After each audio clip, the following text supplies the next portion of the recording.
Hello, and welcome to the final interview workshop with EY. In this workshop, we will guide you through practical guidance, tips, and tricks to help you excel in any interview. Whether you have been invited to an EY final interview or you are curious about how interviews are run, these insights are designed to equip you with the tools that can help you succeed. So let's embark on this journey together and ace your final interview. Hello again. I'm Shaheen Khalifa, and I will be your host for today's workshop.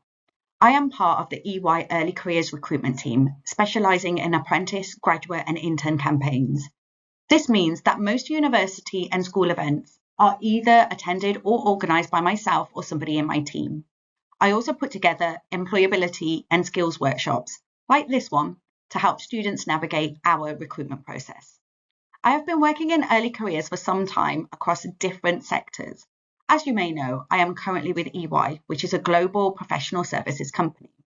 Previous to this, I have gained experience in early careers recruitment within engineering, tech, and the media sector. As you can see from the recruitment progress chart on this slide, a final interview at EY takes place following your EY application, completion of EY1, which is our online series of assessments, attendance of EY Experience, which is our version of assessment centres, and your final interview takes place right at the end and is the final part of your assessment. And here's the agenda. We'll run through an overview of an interview, the EY application process, and how to pitch those pesky motivational questions. We'll then run through practice questions, and I have some examples for you. And then we'll talk about what does a behavioural, situational and technical questions look like. We'll then go through strengths and help you identify your strengths and then also align them with EY core strengths that we look for when we are assessing candidates. And then we'll finish off with some more top tips, such as tackling those closing questions and then helpful do's and don'ts. Sound good? I do have some feedback that I've received from candidates and students, and they've helped me identify 4 main areas or categories of challenges. And these are negative thoughts that might run through your mind and end up stopping you from getting started with your interview preparation. So let's take a look together. What's stopping you from getting started? Could it be skills and knowledge, difficulty in identifying your strengths, articulating your skills in a professional manner, or the general lack of experience or knowledge in a particular service area? Could it also be the format of an interview? More specifically, the unfamiliarity of interview formats, also understanding industry terminology, or getting your head around multiple interview styles. It could also be motivation between the long waiting periods between application to interview, and then also researching a company. And then lastly, there's time management. Interviewing during exams, revision, coursework, prepping for multiple roles, and then also just generally conflicting priorities. Take a look at the slide again and see if you agree with any of these challenges. Can you add any more? These feelings are completely normal, although failing to identify and understanding your challenges can lead to nervousness, anxiety, and a sense of unpreparedness, which in turn can result in a lack of confidence during your interview. When you are not feeling your best, you may find it difficult to articulate your skills and experience effectively, potentially causing you to stumble over words, forget important points, and struggle to respond thoughtfully to questions, ultimately reducing your chances of success. So today, we're going to help you tackle some of these challenges, and let's take a look at interview format in a bit more detail.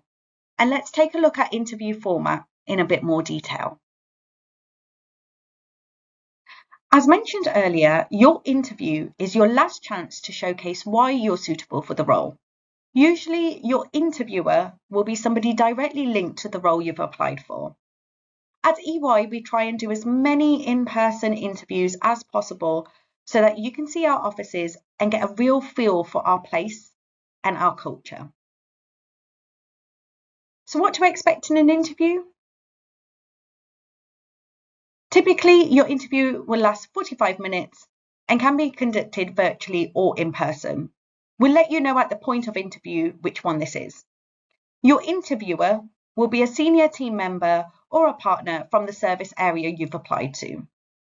During your interview, there will be a broad discussion around your interest in EY, your motivations, and your strengths. You will have the opportunity to ask questions before and at the end of your interview. You can use this opportunity to build rapport with your interviewer. Connect with them on LinkedIn if you know their name in advance, and that will give you a series of questions that you can ask them that you can come prepared with. You will find that interviews are not just a one-way conversation. It's your opportunity to find out about your service line, your responsibilities, and then team goals. It's worth noting that all companies have different interview formats, so please don't attend one and feel that all formats should be the same. Do come with an open mind. It's also worth noting that at EY, your interviewer has had special training and guidance to interview students. So rest assured, you can feel more at ease and expect a supportive environment for a meaningful conversation.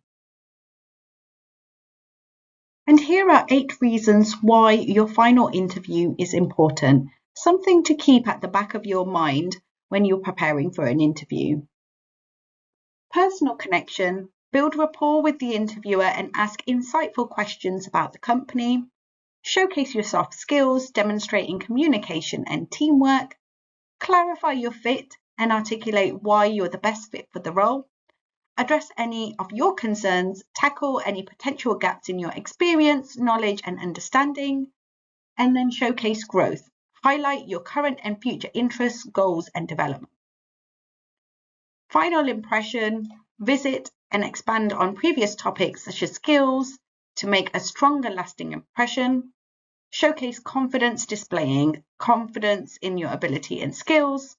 And then express enthusiasm by showing genuine interest in the role, company, and service line.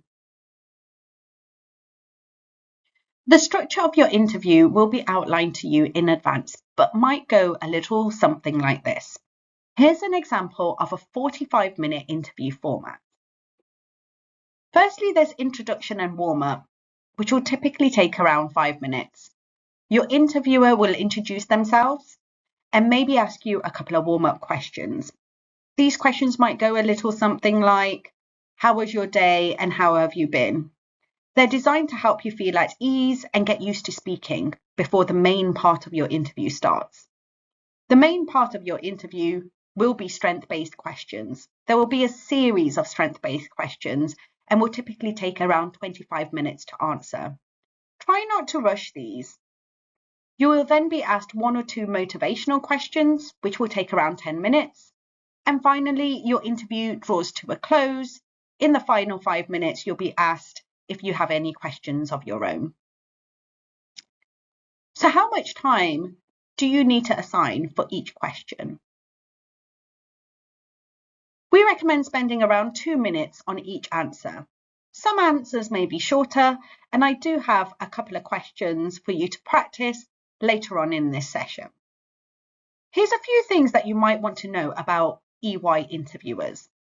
Your interviewer won't have information on your performance of your earlier stages, just your name, the program that you've applied to. So please don't assume that they know everything about your study subject, your work experience, or your extracurricular activities. These are for you to sell and to showcase during your interview. Your interviewer will be writing down your responses, so they may not be able to give you eye contact all the time. Try and keep focused and try not to let that distract you. Your interviewer is allowed to reread questions back to you, but they will refrain from interpreting questions for you as they are interested to know how you interpret them. During your interview, they may say something like, "Thank you, let's move on to the next question." This isn't because you have given a bad answer. It's usually to ensure that they keep up to time. And also, it may be that you've already answered the question to satisfaction. Your interviewer will not be asking you probing questions. So rest assured, whilst you are speaking, they won't be interrupting you. Now, something a lot of people stumble on is an opening or a warm-up question. An opening question in an interview, such as, "Can you tell me a bit about yourself?" serves to set a comfortable tone for the conversation, allowing you as the candidate to ease into discussion.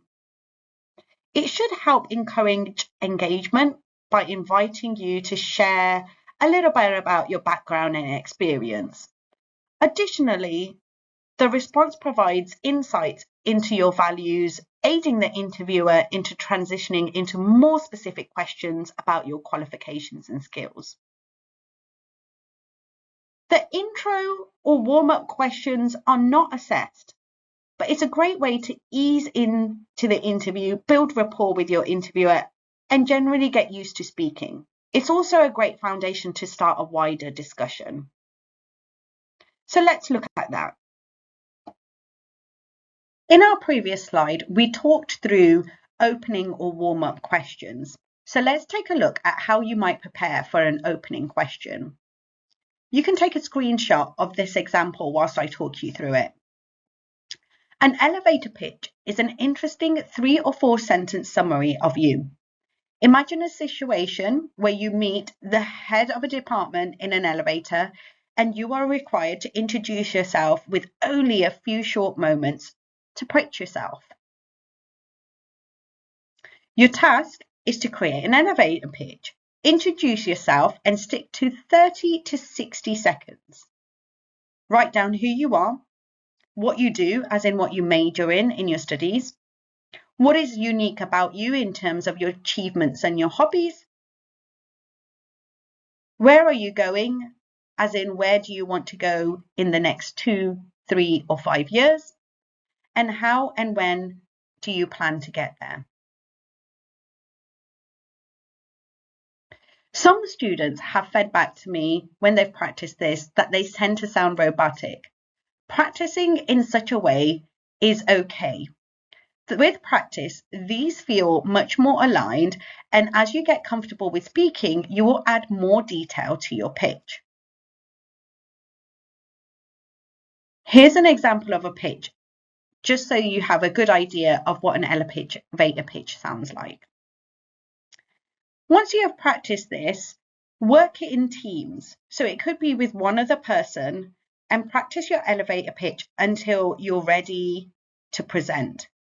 Time yourself, show enthusiasm, speak slowly and clearly, and engage with the audience or with the person that's opposite you. When practicing, notice any non-verbal gestures you make. You may find the more confident you get, the more space you are taking up, and you might find that you become louder and clearer. So why is an elevator pitch important? Well, it helps you build rapport with your interviewer and sets the scene about how you are, your plans, and it forms a great base foundation for wider conversation with the intention of putting you at ease. If you'd like to take your practice to the next level, try the seat method. Practice your pitch for the question, "Tell me a bit about yourself," using the seat method, where you talk about your skills, your experience, your achievements, and the type of person you are. So to recap, in order to prepare for your opening or warm-up questions, practice talking about yourself. Use the elevator pitch and the seat method from the previous slide. And don't be afraid to practice with your friends and your peers. Motivational questions can be a little trickier, but basically they build upon opening questions just that little bit further. Research why EY, research the market, the company's vision, mission, and values, and explore how you can build that into opening questions. Build on your answer and explore case studies from real-world sector. There are a number of case studies on the EY website, and there is also a PDF on doing your research on the Learning Modules Hub.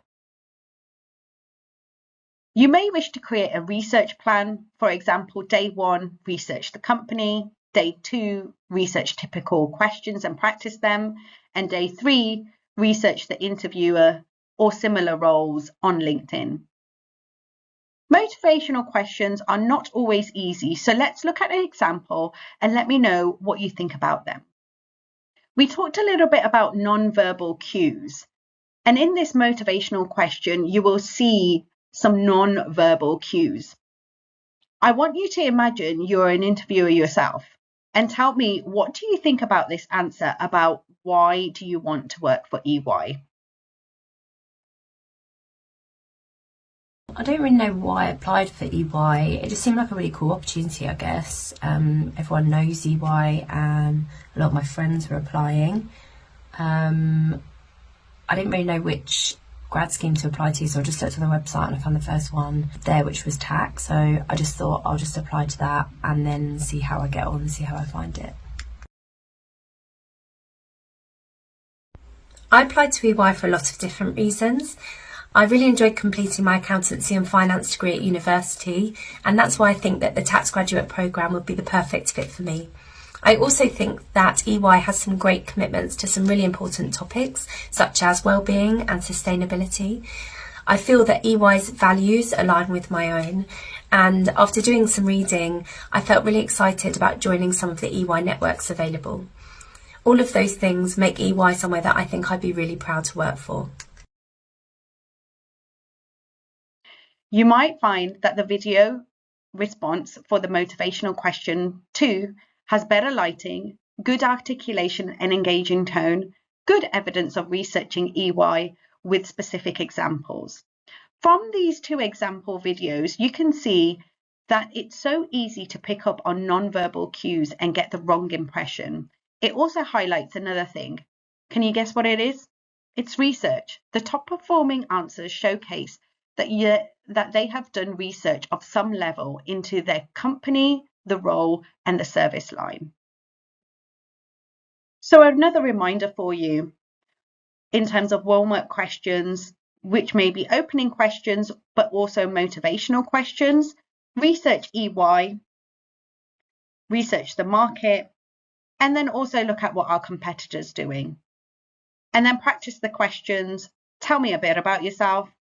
Can you describe yourself in a few sentences?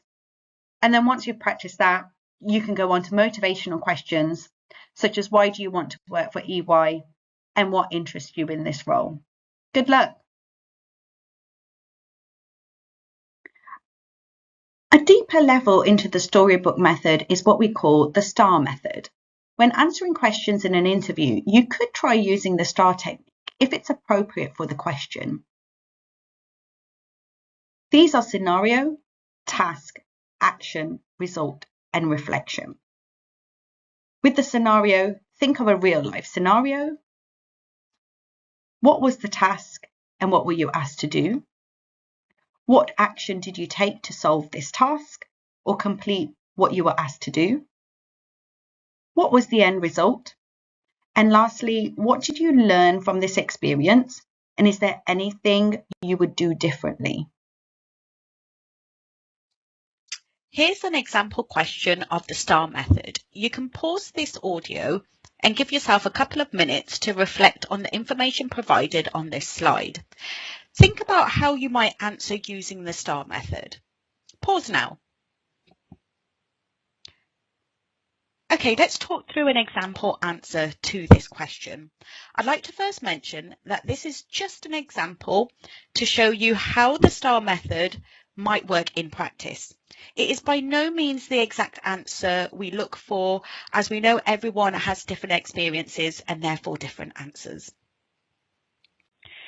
During my degree, I had to balance my heavy coursework load to my part-time job. This was challenging as I found it difficult to submit some of the assessments on time when I was also asked to work extra shifts at my job due to other team members being available. This was challenging at times, as I was sometimes asked to work extra shifts at the cafe at short notice, which sometimes coincided with my assignment deadlines. I found this challenging as I felt some of my assignments weren't as good as they could have been. I don't want my grades to fall, so I spoke to my course counsellor, who gave me some practical ways to manage my time more effectively. I also spoke with my manager at work to explain the situation. I tried the techniques for a few weeks, and I really noticed the difference. I plan my assignments in advance, and I've been getting positive feedback. My manager at work now gives me more notice about shifts and doesn't put me in last minute when she knows I have deadlines. Upon reflection, I would ask for help and support a bit earlier on to avoid feeling stressed. Now that we have practiced some interview questions, you may still be wondering which personal examples that are unique to you can you draw from, particularly if you don't yet possess all the experience you think you need for a role. At EY, we look for strengths and skills throughout various assessments to get a good idea of your potential, so you don't have to be the finished or complete individual just yet. We want to see if potentially you're a good fit for EY and potentially if we're a good fit for you. By identifying your strengths, you can better articulate them in an interview, which can really help set you apart from other candidates. Think about how you can demonstrate your passion, something you like, something you love, something that comes naturally to you, and something that you're good at. A strength is something that you use often, that you do well, that feels good, and basically an activity carried out on a regular basis that is performed well and energizes you as a person. Here's a task that you can do to draw out your strengths. Write down a list of your strengths. Highlight the important skills required in a job description of your choice. Circle the strengths that most suit the requirements of the role, and then provide answers using work experience, education, and extracurricular activities. You can also start highlighting the strengths that you don't feel that you possess and create an action plans of things that you want to work on in the future. This shows curiosity and a willingness to learn. A common question I get asked is, what qualities does EY seek in an applicant and how can I stand out as a successful candidate? At EY, we make this super simple for you. We look at several core strengths throughout the recruitment process: adaptability, curiosity, collaboration, integrity, learning agility, resilience, motivation, and relationship building. To facilitate your understanding, we have outlined descriptions of each core strength on our website, which will help you align your personal attributes, skills, and experiences with what we value the most in potential team members. Can you look at the strengths listed here and identify which ones EY might look for in an interview? At the final interview, we will be testing you on strengths such as integrity, curiosity, resilience, and motivation. Did you guess correctly? And would you have guessed something different? Here is an example of a strength-based question. Let's see how you will tackle this question. What are 3 of your key strengths? And can you give me an example of when you have used these strengths and explain how they would support you in your role at EY? I've highlighted the keywords here, but can you identify what aspects of this question stand out to you and how would you prioritize answering this question? You can pause this video and give yourself a couple of minutes and come back when you're ready. Let's see what that means. So the question is asking, what unique qualities do you bring to the role? What do you identify as important skills for the role? And what do you know about EY as a company? It's also asking, how do your qualities and skills match and align with the role requirements?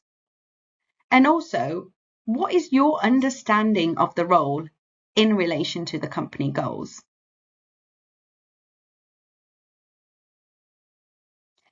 In an interview situation, not all the knowledge comes to you straight away.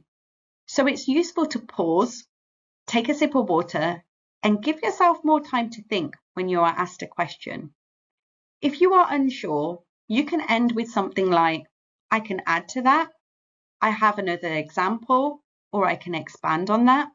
You can also revisit a question after you finished your interview. Practicing strength-based questions is valuable for students with limited experience as it fosters self-awareness and confidence in encouraging reflection on personal strengths. This focus helps align your skills with the role requirements and enhances your ability to communicate achievements and promotes a positive mindset by shifting attention from limitations to contributions. Ultimately, it enables you to present yourself effectively and make a strong impression in interviews and workplace situations. It's also an expansion of the elevator pitch that we just practiced at the beginning of today's session. So please feel free to revisit some of the questions and the elevator pitch that we did previously.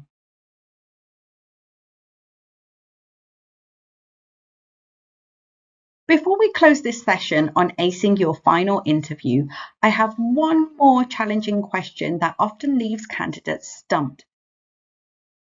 And it typically arises at the end of an interview. Can you guess what it is? It's a classic. The question is, do you have any questions? This question, although not part of the marked interview process, can feel like a make or break moment. Many candidates falter here, often because by the end of the interview, you may feel mentally drained and tempted to skip this crucial opportunity. However, it's essential to approach this question thoughtfully. Here's what you might be thinking versus what you might ask instead. So, can I get promoted quickly? What could you ask? What opportunities for career development and advancement does your organisation offer in this role? You might be thinking, will I be working long hours? And is the work here fun? What you can ask again instead is, can you describe the company culture and how it supports collaboration, employee engagement, and well-being?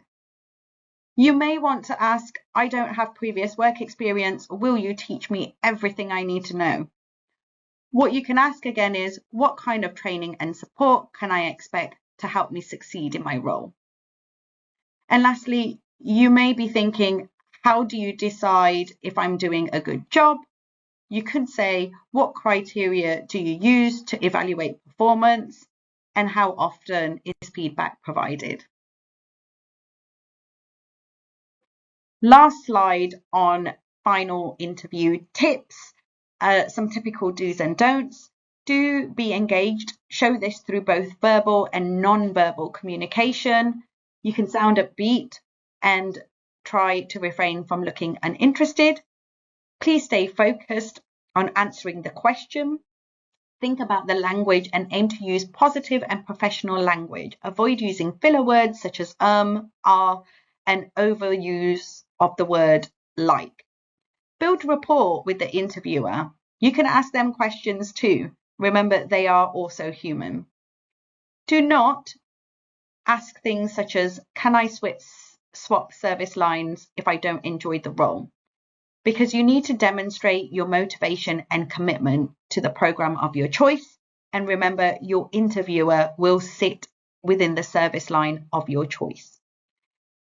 Please don't give limited answers. Instead, use the STAR method where appropriate to structure your answers. Please don't deviate from the question. The question is the thing that you're being assessed against. And please do not rush to respond to your questions.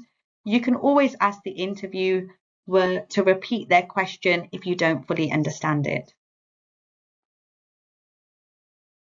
Here's a quick recap of what we have discussed so far. Remember, we are not looking for a finished or perfect individual. It's the potential. So what have we learned so far? In order to prepare for motivational and opening or warm-up questions, research the company. Why EY? Research our market and our values, vision, and mission. Practice talking about yourself using the elevator pitch or the seat method. In order to prepare for competency questions, as well as some situational, behavioral, and technical questions, you can use the STAR or the storybook method to help you break down the question into sequential answers. There's a few things that you can think of in between to help you prepare for interviews. These are particularly useful if you have limited information or knowledge of the role. Practice talking about your strengths. This helps you identify how your qualities match the company's values and goals, and write down examples of where you have demonstrated these qualities. This can also open up conversations about identifying any weaknesses you have and how you aim to work on them for the future. It also ties in nicely to our EY core strengths framework.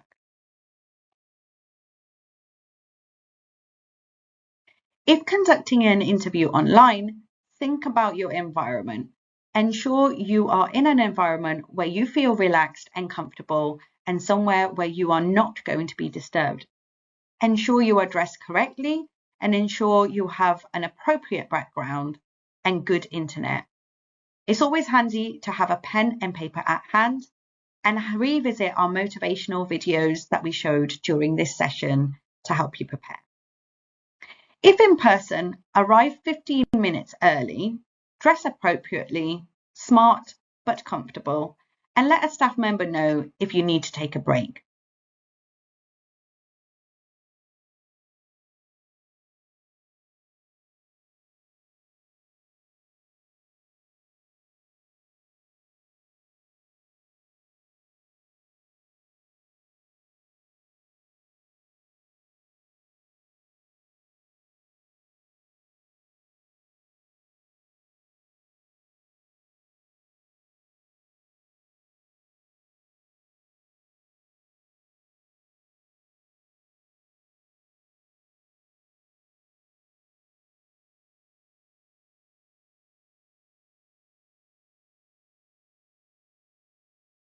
In terms of examples, always try and give real-life examples when answering interview questions, even if your questions don't ask for one. This will help bring your question and your answer to life. Real-life examples may come from lots of different types of situations, for example, schools, college, university, extracurricular activities, part-time jobs, and volunteer work.